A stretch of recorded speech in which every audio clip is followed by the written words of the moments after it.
ಮೈಸೂರು ಜಿಲ್ಲೆ ನಂಜನಗೂಡು ತಾಲೂಕಿನಲ್ಲಿ ನಂಜುಂಡೇಶ್ವರನ ಜಾತ್ರಾ ಮಹೋತ್ಸವ ಅದ್ದೂರಿಯಾಗಿ ನೆರವೇರುತ್ತಿದ್ದು ಸಾಕಷ್ಟು ಜನರು ಈ ಜಾತ್ರಾ ಮಹೋತ್ಸವದಲ್ಲಿ ಭಾಗಿಯಾಗಿದ್ದಾರೆ. ಇತಿಹಾಸ ಪ್ರಸಿದ್ಧ ನಂಜುಂಡೇಶ್ವರನ ಮಹಾರಥೋತ್ಸವ ನಡೆದಿದ್ದು ಈ ಉತ್ಸವವನ್ನು ಸಾಕಷ್ಟು ಜನರು ಭಕ್ತರು ಕಣ್ತುಂಬಿಕೊಂಡಿದ್ದಾರೆ.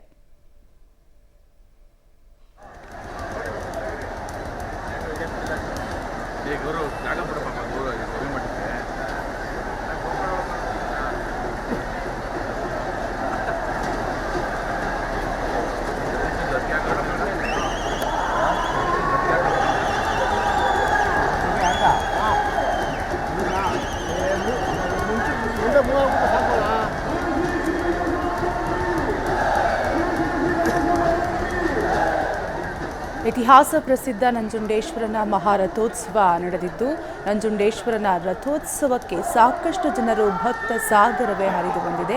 ಸಾಕಷ್ಟು ಜನರು ಈ ಮಹಾರಥೋತ್ಸವವನ್ನು ಕಣ್ತುಂಬಿಕೊಂಡು ಪುನೀತರಾಗಿದ್ದಾರೆ. ದಕ್ಷಿಣ ಕಾಶಿಯ ನಂಜನಗೂಡು ಮಹಾರಥೋತ್ಸವ ಅಂತಾನೆ ಕರೆಯಲಾಗುತ್ತೆ. ನಂಜನಗೂಡಿನ ರಥ ಬೀದಿಯಲ್ಲಿ ಸಾಗಿದ ಗೌತಮ ಮಹಾರಥೋತ್ಸವ ಇತಿಹಾಸ ಪ್ರಸಿದ್ಧ ನಂಜುಂಡೇಶ್ವರನ ಮಹಾರಥೋತ್ಸವವನ್ನು ಸಾವಿರಾರು ಜನ ಭಕ್ತರು ಕಣ್ತುಂಬಿಕೊಂಡಿರುವಂತಹ ದೃಶ್ಯಾವಳಿಗಳನ್ನು ನೀವು ಕೂಡ ಪಬ್ಲಿಕ್ ಟಿವಿಯ ಸ್ಕ್ರೀನ್ ಮೇಲೆ ಗಮನಿಸಬಹುದು.